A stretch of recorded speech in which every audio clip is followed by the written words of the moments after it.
দেশের মানুষ যত দেখেছে সেইখানে তাদের যে আবেগ তৈরি হয়েছে, সে আবেগ এবং শ্রদ্ধা দেখানোর জন্য ইতিহাসের এটি নজিরবিহী জানাজা আমরা সেটি দেখেছি। অনেকে এখানেও বলেছেন যে ইমাম খোমেনির পরে এত বড় জানাজা আর কখনো হয়।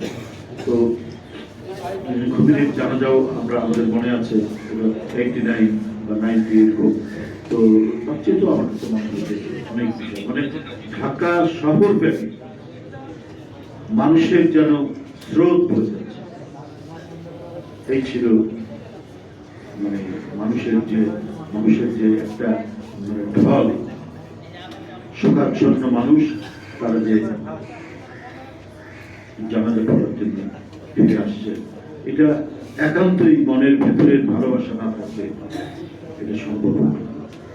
আপনারা অনেকেই বলেছেন এই যে মহিরুহ, একটা মানুষ মহিরুহ হয়ে উঠলে তার ছায়া পড়ে, এই ছায়াতে আশ্রয় পাওয়া, এটা তো মানে একটা বড় ধরনের একটা জিনিস। আমরা এই দেশের একটা বিশাল মহিরুহ যার ছায়া তলে আমরা বসবাস করি, এই ছায়াটা মনে হয় অপসৃত হয়ে গেল। একটা অভিভাবকত্বের যে ছায়া, অর্থাৎ একটা বাড়িতে যদি বাবা এবং মা বুড়ো হয়ে গেছে, চেয়ারে বসে আছে, তারপরেও কিন্তু সাহস লাগে যে মা বেঁচে আছে বা বাপ বেঁচে আছে। বাইরে যত কাজকর্ম, এর মধ্যেও যে কোনো সংকট, যে কোনো মন খারাপের মধ্যে মনে হয় যে না, বাসায় ফিরে যায়, আমার মা তো বেঁচে আছে। এই যে ভরসাটা, এই ভরসাটা আর থাকলো না আমাদের কাছে, যে তার কাছে গিয়ে কমপক্ষে মনের কথাটা বলা যেত, তার কাছে গিয়ে একটা আশ্রয় পাওয়া যেত। সেই আশ্রয়ের জায়গাটা অনেকটাই আমাদেরকে হারাতে হয়েছে। সাংবাদিক ভাইরা, আপনারা আপনাদের কাছ থেকে সত্যি আরো অনেক জিনিস আমরা শুনলাম, তার অবদানের বিভিন্ন দিক, বিশেষ করে সাংবাদিকদের জন্য। তো এই মানুষটি সম্পর্কে আর কি বা আছে, কি বা বলতে পারি বলুন? মানে জাতীয় নেতৃত্বের এমন একটি জায়গায় কত বিচক্ষণ হতে পারে, আমরা প্রতিনিয়ত প্রতি সময়ে সেটা ভেবেছি। আপনাদের নিশ্চয়ই মনে আছে একটি ক্রান্তিকাল চলছিল, মানে 11 সময় থেকে। এই ক্রান্তিকালের মধ্যে প্রচন্ড দমনপীড়ন শুরু হলো। পরবর্তীতে যারা ক্ষমতায় আসলেন রাজনৈতিক দল, তার প্রধান নেত্রী বললেন তাদেরই আন্দোলনের ফসল। ফলে 2007 সাল থেকে যে ক্রান্তিকাল শুরু হলো, সেটি 5ই আগস্ট পর্যন্ত একইভাবে একই তালে চলেছে। 2008 সালের যে কথাটি আমি বলতে চাচ্ছিলাম, আপনাদের নিশ্চয় মনে আছে যে 19-20 তারিখে ঢাকা বিশ্ববিদ্যালয়ে একটা বড় ধরনের আন্দোলন হলো। সেখানে সেনাবাহিনীর সাথে ছাত্রদের একটা সংঘর্ষ হয়েছে।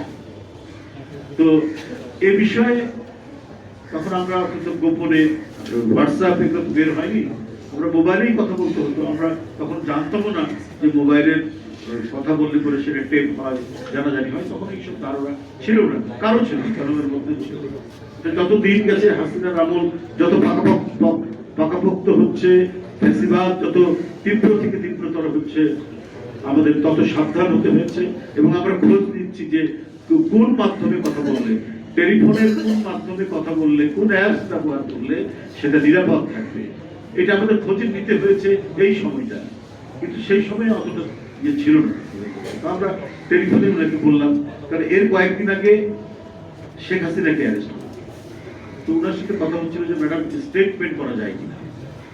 তো শেখ হাসিনা অ্যারেস্ট হয়েছে, দেখুন কতখানি ইয়ে করে দাও, আমার পক্ষ থেকে একটা স্টেটমেন্ট করে দাও। তারপর দেখলাম যে একটা স্টেটমেন্ট হলো, তার মুক্তি দিল। যাই হোক, আরো বিভিন্ন রাজনৈতিক দল তারা স্টেটমেন্ট করেছে, ম্যাডামের স্টেটমেন্ট গেল। এরপরে যখন বিশ্ববিদ্যালয়ের ছাত্রদের সাথে মানে এই সংঘর্ষটা শুরু হয়েছে, তিনি আমাদেরকে এটা নিয়ে খোঁজ করতে বললেন, ইয়ে করতে বললেন। কিন্তু আমরা তো ওনাকে অনুরোধ করলাম, আমি একটু ব্যক্তিত্বের পার্থক্য দেখার জন্য, এই মানে দেখানোর জন্য কথাটা বলছি, যে ম্যাডাম এটা একটা আপনার ছাত্রদের পক্ষে আমরা একটা স্টেটমেন্ট করা যায় কিনা, একটা বিবৃতি দেওয়া যায়। তোমরা ঠিক আছে দেখি আমি একটু চিন্তা করি। অনেকদিন পর বুঝতে পেরেছি জাতীয় নেতৃত্বের যে অবস্থানটা এবং সেখানে ওই যে অভিভাবকত্বের জায়গাটা, শেখ হাসিনার জন্য কিন্তু উনি বিবৃতি দিলেন মুক্তি চেয়ে, কিন্তু এইখানে উনি স্টেটমেন্ট দিলেন। কিন্তু তার কাছে ছাত্র এবং সেনাবাহিনী দুটাই তো সমান, দুটাই সন্তানের মতো। এই যে বিবেচনা বোধটা, এই বিবেচনা বোধটা যে কত তীব্রতার মধ্যে কাজ করতো সেটা অনেকদিন পরে বুঝেছি। একেই বলে জাতীয় উপলব্ধি, সমাজের সমস্ত মানে কন্ট্রাডিকশন গুলোকে উপলব্ধি করা, বোঝা এবং কোনটা কি করতে হবে এই বোঝার ক্ষমতাটা যার মধ্যে যত বেশি তিনি তত সফল রাষ্ট্রনায়ক, তিনি সফল রাজনীতিবিদ, যেটা তার মতো। আপনাদের মনে আছে যে একবার তার বাসা ঘেরাও করে পুলিশ ওনাকে বের হতে দিচ্ছে আন্দোলন, এটা সম্ভবত 2014-15 আন্দোলন। তো সেখানে উনি রাগ করে বলেছেন যে গোপালগঞ্জের নাম পাল্টে দিচ্ছে। তো আমরা তো অ্যারেস্ট হয়ে গেছি, জেলখানায় আছি। তো এই কথা যখন উনি বলেছেন তো আমরা খুব খুশি যে ঠিক বলেছেন, ম্যাডাম থেকে বলেছেন। কিন্তু আমরা যখন জেল থেকে বেরিয়ে এসে তো দেখা হলো, তো ওনাকে আমরা খুব বলছি যে ম্যাডাম এই যে একটা শক্ত কথা আপনি বলেছেন ওই পুলিশ অফিসার, আমরা এত খুশি হয়েছি ম্যাডাম। তো উনি চুপ করে বললেন নীরব থেকে যে আমি বলেছি এটা ঠিক আছে, কিন্তু আমার বলা ঠিক হয় কারণ ঠিক আছে বলছেন। যত ঢাকা শহরে যত পুলিশ অফিসার শেখ হাসিনা নিয়ে এসছে অধিকাংশের বাড়ি গোপালগঞ্জ, এরাই নিষ্ঠুরতা করছে, এরাই এই ছাত্র জনতার উপর নিষ্পেষণ করছে, অত্যাচার করছে, রিমান্ডের নামে মানে নির্বিচারে তারা অকথ্য নির্বাচন করছে, নির্যাতন করছে। না সেটা তো সব ঠিকই আছে বলা যায়। দেখো গোপালগঞ্জ তো বাংলাদেশেরই একটা জেলা, আমি জাতীয় রাজনীতি করি না, জাতীয় নেতা বলে তোমরা বলো, তো এটা এইভাবে বলাটা আমার ঠিক হয়। এটা নিয়ে ভাবলাম পরে কত গভীরভাবে তুমি এটা দেখেছেন এবং বুঝেছেন এবং উপলব্ধি করেছেন যে এটা আমাদের মাথার মধ্যেও আসে। কারণ ওনার কাছে যেমন রংপুর, ওনার কাছে যেমন ফেনী, ওনার কাছে যেমন বগুড়া, ওনার কাছে যেমন সাতক্ষীরা, ওনার কাছে যেমন চট্টগ্রাম, ওনার কাছে তো গোপালগঞ্জও একটা জেলা। উনি যখন প্রধানমন্ত্রী তো গোপালগঞ্জের তো উনি প্রধানমন্ত্রী, উনি যেমন ভুরুঙ্গাবাড়ির প্রধানমন্ত্রী, উনি তেমনি কাশিয়ানের তো প্রধানমন্ত্রী। আর এদেরই মানে উনি এই যে অঞ্চলটি, এই যে সমগ্র বাংলাদেশের মধ্যে যত জনপদ আছে সেই জনপদেরই তো উনি প্রধানমন্ত্রী। তো উনি যদি কোনো একটি জনপদকে একটু হেয় করেন তো এটা তো জাতীয় নেতা হিসাবে তো ঠিক হয় না। দেখেন কত বিবেচনা বোধ উপলব্ধি, উনি বলছেন যে এটা বলা আমার ঠিক হয়। এই যে নেতৃত্বের প্রতি একটা প্রগাঢ় ভালোবাসা, শ্রদ্ধা এমনি আসে না, অন্তর থেকে সেটা আসে। কারণ তার অভিজ্ঞতা, তার প্রাজ্ঞ অভিজ্ঞ বিবেচনা বোধ, এই বিবেচনা বোধই তাকে আজকে জাতীয় রাজনীতির এত উচ্চ অবস্থান।